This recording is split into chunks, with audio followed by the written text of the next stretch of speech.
Tiny pill and a Supreme Court case changed private life and also public politics in the 1960s. I'm Matt Haskell. I'm a high school history teacher, and we're going through Billy Joel's We Didn't Start the Fire line by line. And we're working our way now to, well, birth control. And when Billy Joel sings birth control, he's pointing to the arrival of the oral contraceptive pill in 1960, and then the legal fights that made its use as a protected privacy choice. So let's start with the pill first. So on May 9th of 1960, the FDA, the Food and Drug Administration, approved Enovid, which was the first oral contraceptive.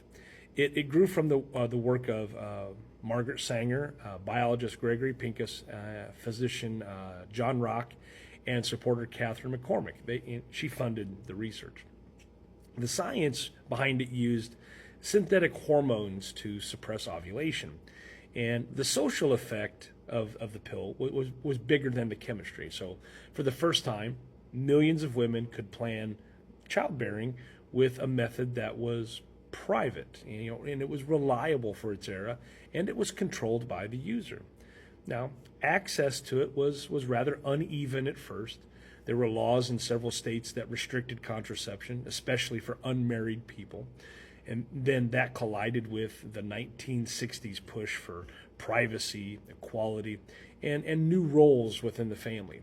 Two Supreme Court decisions became landmarks as a result. You had Griswold v. Connecticut in 1965, which struck down a state ban on contraception for married couples, which established a constitutional right to marital privacy. Then you have Eisenstadt v. Baird in 1972, which extended that right to unmarried individuals, saying that the choice whether to bear or give birth to a child belongs to the person. Now, culturally, the pill arrived with some debates, right? Supporters framed it as health, as autonomy, and also opportunity. There were fewer dangerous pregnancies. There was more control over education, work, a chance at a career, and you also had more say in the timing and the size of your family. Critics raised moral and religious and social objections, and doctors quickly learned about side effects from early high-dose formulations, which led to stronger labeling, additional warnings, and dose reductions over time. Even with a degree of contention, adoption climbed fast, and adoption for the pill climbed fast, and the map of everyday life began to shift. You have later average marriage ages. You had smaller families, and a different horizon for careers and educational opportunities. So why is this in the songs, that lane of 1961, 1962 at this moment in the song? Well, because in that moment, the pill's approval, the first big court fights, and then a widening conversation about privacy and modern life were just, all starting to hit the front page at the same time. And so this particular lyric captures the private decision that became a public turning point.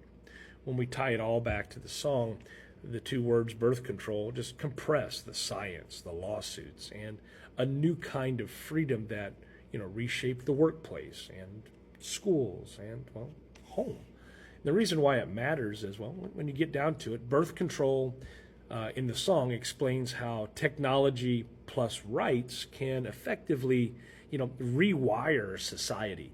It turned planning into policy.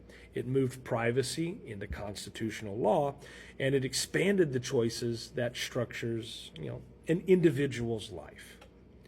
If you enjoyed this particular episode, I appreciate all the likes and follows and stuff like that. That'd be great. If not, hey, appreciate you watching. We're now up here we've had birth control, and so our next topic here, our next lyric is going to be birth control, Ho Chi Minh. There's a big jump. And then it'll be Richard Nixon back again. Thanks for watching.